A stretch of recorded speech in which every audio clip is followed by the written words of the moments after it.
علی کی ولایت کا منبر سجایا تو پھر کیا کرو گے؟ حشر میں خدا نے علی کی ولایت کا مسئلہ اٹھایا تو پھر کیا کرو گے؟ سبحان اللہ سبحان اللہ. نجم صاحب آپ کی بہت میٹھی اور خوبصورت آواز ہے. اللہ آپ کی لمبی زندگی کرے.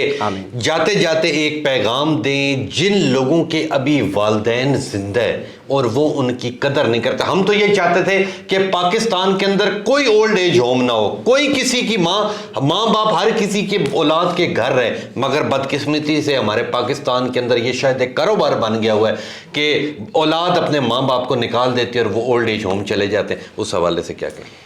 ماں باپ کے حوالے سے میں خصوصاً آنے والی جو ہماری یہ نیو جنریشن ہے جو 19 کے بعد آئی ہے, خاص کر 2000 میں, جو اپنے آپ کو ماڈرن کہہ رہے ہیں, میری اگر کسی بات سے کسی کی دل آزاری ہوتی ہے تو معذرت, لیکن یہ بہت کھرے الفاظ ہیں کہ خدا را اپنے ماں باپ کی قدر کریں. اگر آپ رمضان المبارک میں صبح سے شام سجدے کی حالت میں رہ کر بھی اللہ سے دعا کرتے ہیں, جتنی مرضی آپ عبادتیں کر لیں, جو مرضی آپ کر لیں, لیکن اگر آپ ماں باپ کی ناقدری کرتے ہیں اور ماں باپ کی بات پہ ایک اف کہتے ہیں تو اللہ پاک آپ کی عبادت کو وہ ساری عبادت ضائع ہو جاتی ہے. وہ ساری عبادت ضائع ہو جاتی ہے. اگر آپ کے پاس ٹائم ہے تو میں ایک بات اور ارشاد فرمانا چاہتا ہوں کہ حضرت اویس کرنی رضی اللہ تعالیٰ عنہ, ان کو نبی پاک صلی اللہ علیہ وآلہ وسلم سے ملاقات کا شرف حاصل نہ ہو سکا.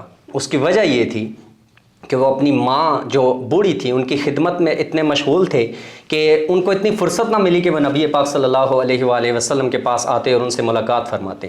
حالانکہ نبی پاک صلی اللہ علیہ وسلم اس دنیا سے پردہ فرما گئے, لیکن پردہ فرمانے سے پہلے انہوں نے حضرت عمر رضی اللہ تعالیٰ عنہ اور حضرت مولا علی مشکل کشا رضی اللہ تعالیٰ عنہ سے فرمایا کہ میرے بعد کرن قبیلے سے ایک شخص آئے گا جس کا نام اویس ہوگا, اس سے میری امت کے لیے دعا کروانا. تو وہ حیران رہ گئے کہ ایسا وہ شخص کیا عمل کرتا ہے جس کی وجہ سے نبی پاک صلی اللہ علیہ وسلم نے ہم کو یہ تنبیہ فرمائی کہ اس سے دعا کروانا میری امت کے لیے. جب وہ اس دنیا سے پردہ فرما گئے تو ایک موقع پر جب حضرت عمر فاروق رضی اللہ تعالیٰ عنہ, میں اپنی بات کو شارٹ کر رہا ہوں, تو حضرت عمر فاروق رضی اللہ تعالیٰ عنہ اور حضرت مولا علی مشکل کشا رضی اللہ تعالیٰ عنہ حضرت اویس کرنی رضی اللہ تعالیٰ عنہ کے پاس پہنچے اور انہوں نے فرمایا کہ ہم کو تو یہ نبی پاک صلی اللہ علیہ وسلم نے فرمایا تھا کہ آپ ان کی امت کے لیے دعا فرمائیں. تو وہ رو پڑے. تو ان سے پوچھا گیا کہ آپ ایسا کون سا عمل کرتے ہیں کہ نبی پاک صلی اللہ علیہ وسلم نے فرمایا کہ میری امت کے لیے اویس دعا کرے گا؟ تو انہوں نے کہا میں صرف اپنی ماں کی خدمت کرتا ہوں. تو اپنی ماں کی خدمت کی وجہ سے میں نبی پاک صلی اللہ علیہ وسلم کے پاس حاضر نہ ہو سکا, ان سے ملاقات نہ کر سکا. تو اس ماں کی خدمت کے حوالے سے نبی پاک صلی اللہ علیہ وسلم نے فرمایا کہ اس شخص سے میری امت کے لیے دعا کروانا. تو آنے والی نسل کے لیے میسج ہے کہ خدا را اپنے ماں باپ کی خدمت کریں, چاہے آپ جتنے ماڈرن ہو جائیں, جتنے آگے نکل جائیں, لیکن ماں باپ آپ کے لیے حج اور کعبہ ہیں. صبح اٹھ کے مسکرا کے ماں باپ کے چہرے کی زیارت کر دینا ایک حج کے برابر. بالکل بالکل, بہت اچھی اور خوبصورت بات کی ہے نجم صاحب.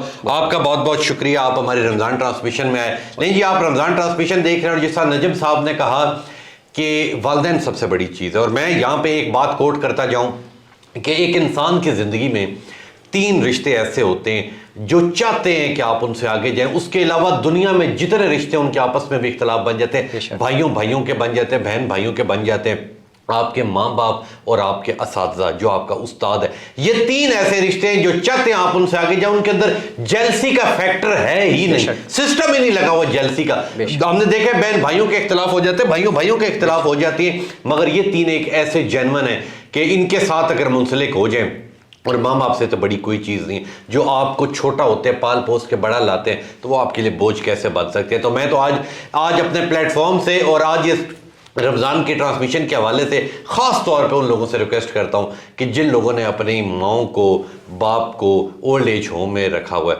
خدا را انہیں واپس لیں اپنے گھر, اپنی رونقوں کو اپنے گھر واپس لے کے. تو انشاءاللہ ملوں گا آپ سے کل, تب تک لیے اپنے میزبان تبسم ریاض رانجھا کو دیجیے اجازت. اللہ نے کے بعد.